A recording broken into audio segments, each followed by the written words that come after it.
Hi, Shari Mermelstein, registered dietitian with Flik Independent School Dining. Today we're going to make pizza hummus.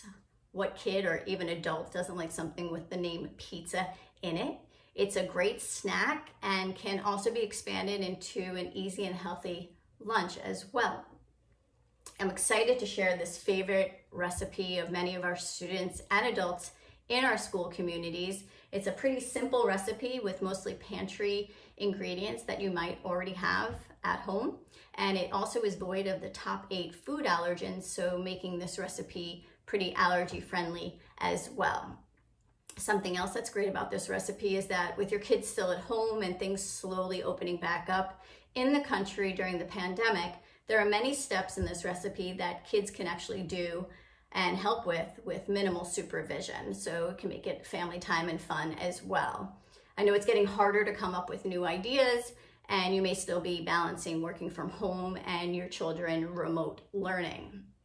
I love to cook, but I also don't want to spend hours doing it. My time, as I'm sure yours is very valuable. So as a registered dietitian, I do my best to try to balance convenience along with nutritional quality when I'm choosing the ingredients to use into a recipe.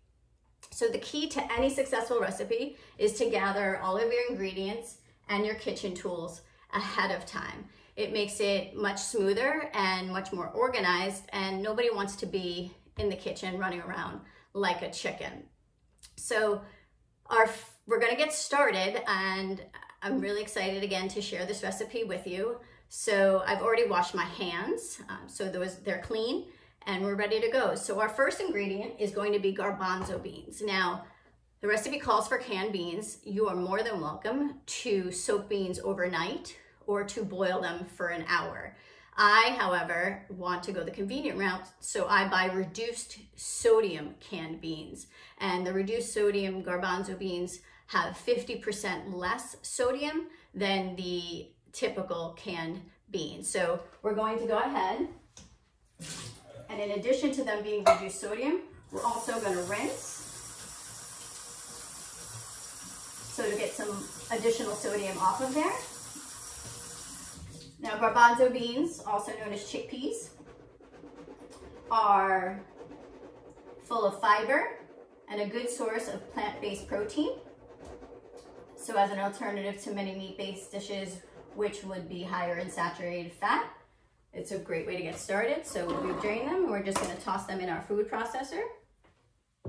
Okay, our second ingredient is going to be marinara sauce. Now again, the recipe calls for jarred marinara sauce. If you have the time, by all means, please go ahead and make your own marinara sauce from scratch.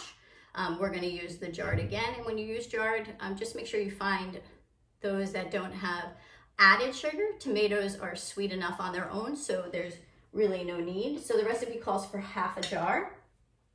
I've made a mark here on my jar as to when to stop pouring. So we're just gonna pour that right in. And we have half the jar there. Okay, next is our garlic. So this does call for fresh garlic. You can buy it fresh. You can also buy garlic already peeled, and you can also buy it minced too, but the food processor is going to do that for us. So I'm just going to take 1 clove. Now, if you really like garlic, by all means, you can put more in it, but the recipe does call for just 1 clove.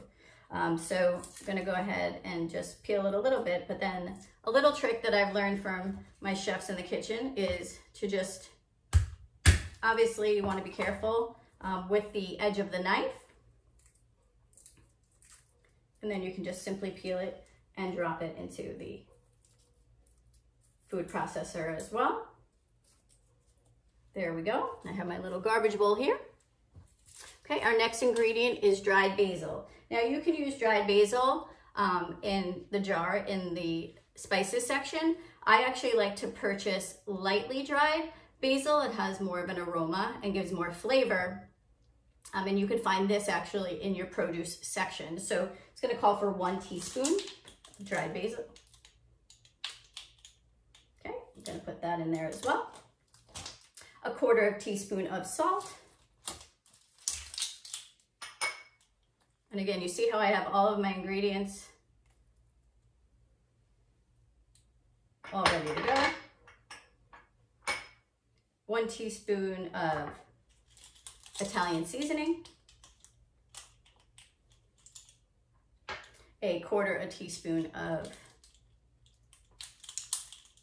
black pepper,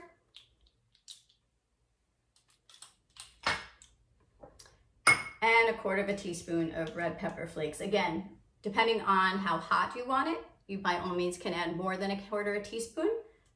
I don't like too spicy, so I'm going to stick with 1/4 teaspoon. We're going to go ahead and mix that up.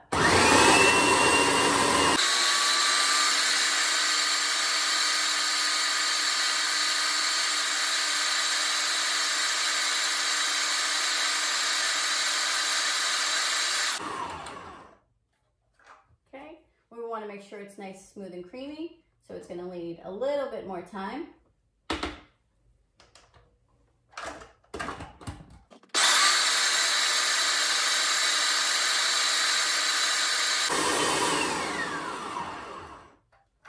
Okay, that looks pretty good.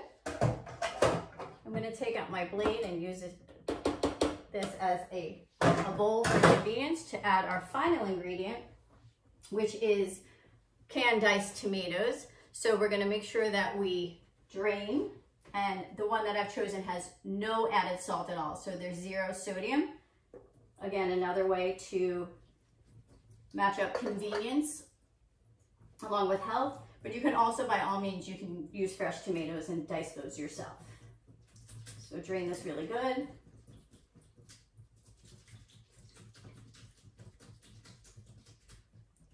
And our recipe calls for 1/2 cup.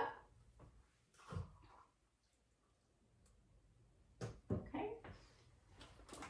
Take our mixture, put that in, and then just mix it nice.